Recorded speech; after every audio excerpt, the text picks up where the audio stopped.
প্রতি মুহূর্তের খবরের আপডেট পেতে আমাদের গলসি বার্তা চ্যানেল সাবস্ক্রাইব করুন আর বেল আইকনে প্রেস করুন। বর্ধমান বিশ্ববিদ্যালয়ের অধীনে বিভিন্ন কলেজের প্রথম বর্ষের পরীক্ষায় পাশের হার কম হওয়ায় ফেল করা ছাত্রছাত্রীদের ফের পরীক্ষায় বসার আবেদন জানালো ছাত্রছাত্রীরা। শুক্রবার বর্ধমান বিশ্ববিদ্যালয়ের উপাচার্যের কাছে তারা স্মারকলিপিও দেন। ছাত্রছাত্রীদের অভিযোগ, প্রথম বর্ষের পরীক্ষায় বহু ছাত্রছাত্রী ফেল করায় তারা রিভিউর আবেদন করেছিলেন, কিন্তু রিভিউর ফলাফলও আশানুরূপ না হওয়ায় তারা হতাশায় ভুগছেন। এই ঘটনায় তাদের রেজিস্ট্রেশনও বাতিল হয়ে যাওয়ার সম্ভাবনা দেখা দিয়েছে। এই অবস্থায় ছাত্রছাত্রীদের ভবিষ্যতের কথা ভেবে তাদের আবার পরীক্ষায় বসার সুযোগ দেবার আবেদন জানানো হয়েছে।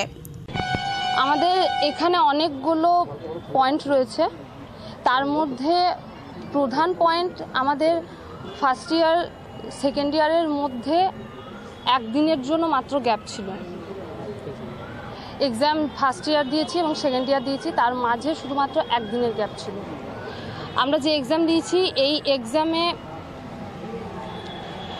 যা রেজাল্ট আমরা এক্সপেক্ট করেছিলাম, যেরকম এক্সাম দিয়েছি তার থেকে খুবই আশাহত হয়েছি। আমরা একেবারেই সেই রেজাল্ট পাইনি।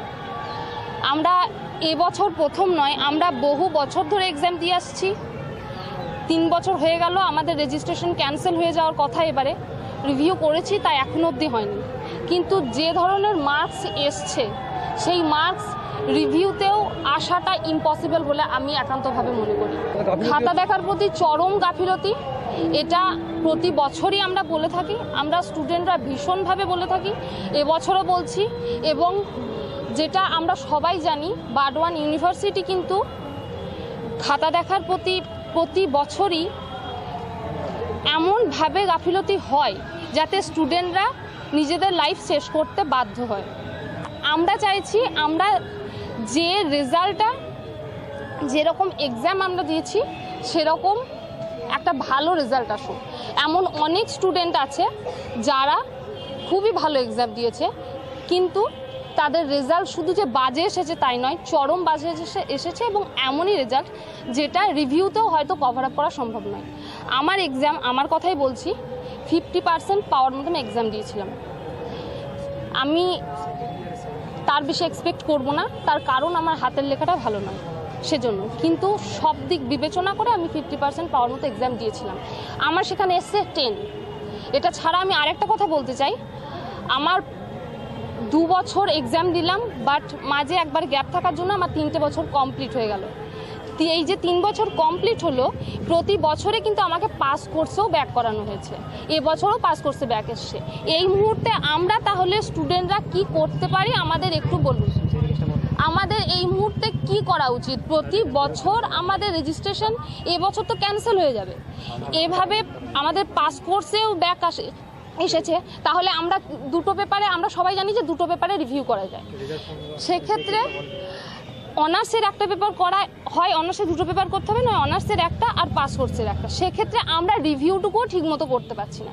এক্ষেত্রে আমাদের রেজিস্ট্রেশন যদি ক্যান্সেল হয়ে যায়, এতগুলো বছর ধরে আমরা পড়ছি, আমাদের একটা ইমোশন তৈরি হয়েছে, আমাদের একটা ইচ্ছে তৈরি হয়েছে, আমাদের এডুকেশন নিয়ে একটা ইচ্ছে তৈরি হয়েছে, এরপর আমরা কি করতে পারি? এই কারণেই বার্ডওয়ান ইউনিভার্সিটির এত স্টুডেন্ট সুইসাইড করে। আমরা দেখি প্রতি বছর এত স্টুডেন্ট সুইসাইড করছে। আমরা প্রতি বছর কিছু দিনের জন্য তাদেরকে নিয়ে ভাবি, একটু দুঃখ প্রকাশ করি, আবার আমরা ভুলে যাই। বার্ডওয়ান ইউনিভার্সিটি সুইসাইড করার পেছনে, নানান স্টুডেন্টদের সুইসাইড করার পেছনে এটাই মূল কারণ। আপনারা দেখতে পাচ্ছেন বর্ধমান ইউনিভার্সিটির বিগত বছরগুলোতে আমরা ফার্স্ট ইয়ার সেকেন্ড ইয়ার পরীক্ষা দিচ্ছি, আমাদের আশাস্বরূপ ফল আমরা পাচ্ছি না। আপনারা দেখবেন ফার্স্ট ইয়ারে একটা ছেলে আগের বছর পরীক্ষা দিয়েছে, সে ফেল করেছে, পরের বছর পরীক্ষা দিয়েছে, সেই নম্বরটাই অপোজিট হয়ে আসছে, 1742, 42, 17। তারপর একটা ছেলে ফার্স্ট ইয়ার পরীক্ষা দেবে না সেকেন্ড ইয়ার পরীক্ষা দেবে সে এখনও জানে না। তারপর আমাদের থার্ড ইয়ারের পরীক্ষা হয়েছে, থার্ড ইয়ারের সবাইকে ভালোভাবে খাতা দেখে, সহানুভূতির সাথে খাতা দেখে পাস আউট করাতে হবে। কারণ প্রত্যেক মা বাবার, প্রত্যেক ছেলের একটা করে স্বপ্ন থাকে, সেই স্বপ্ন আমাদের বর্ধমান বিশ্ববিদ্যালয় ভেঙে দিচ্ছে। আমরা দেখতে পেয়েছি আমাদের ফার্স্ট ইয়ারের রেজাল্টের পর, সেকেন্ড ইয়ারের রেজাল্টের পর, এই বছরে 2018 টোটাল 13 জন ছাত্রছাত্রী আত্মহত্যার পথ বেছে নিয়েছে। তাদের মা বাবা তাদের বর্ধমান বিশ্ববিদ্যালয়ে ভর্তি করেছিল আত্মহত্যার জন্য না, তারা ভালোভাবে এস্টাবলিশমেন্ট হবে, চাকরি করবে, এই জন্য তারা ভাবেনি তাদের ছেলে মেয়ে সুসাইড করবে বর্ধমান বিশ্ববিদ্যালয়ে পড়তে এসে। হ্যাঁ, খাতা দেখার তো অবশ্যই গাফিলতি আছে। বর্ধমান বিশ্ববিদ্যালয়ের কোনো শিক্ষক খাতা দেখে কিনা বলে আমাদের সবার সন্দেহ আছে। কেউ 3 পাচ্ছে, কেউ ফিজিক্স অনার্সে একটা মেয়ে 80% নম্বর এইচএসে পেয়ে সে অবশ্যই বর্ধমান বিশ্ববিদ্যালয়ে ফিজিক্স অনার্স পাচ্ছে। সেই মেয়েটা বর্ধমান বিশ্ববিদ্যালয়ে এসে প্র্যাকটিক্যালেও 0 পাচ্ছে, থিওরিতেও 0 পাচ্ছে। এটা কি করে সম্ভব আপনারা একটু আমাদের বলবেন, ভিসি একটু জবাব দেবেন। পরপর 3 বছর পরীক্ষা দিচ্ছে একটা ছেলে মেয়ে, তারপর রেজিস্ট্রেশন ক্যান্সেল হয়ে যাচ্ছে, তারা আত্মহত্যার পথ বেছে নিচ্ছে। এগুলো কি কোনো সমস্যার সমাধান হতে পারে? হ্যাঁ, আমরা অনেকবার এসেছি, আপনারা কিছুদিন আগেও হয়তো দেখেছেন। আমরা লাস্ট এসেছিলাম মার্চ 5 তারিখ, বিবিএবিসির পরীক্ষার একদিন আগে নোটিশ দিচ্ছে যে 10 দিন পর থেকে পরীক্ষা হবে। আমরা সেখানে ঐতিহাসিক জয়লাভ করেছি, পরীক্ষা পিছিয়েছে 8 তারিখ থেকে। ওদের পরীক্ষা এখন কন্টিনিউ হচ্ছে, ওরা ভালোভাবেই পরীক্ষা দিচ্ছে। বর্ধমান থেকে নুসরাত আলীর রিপোর্ট, গলসি বার্তা।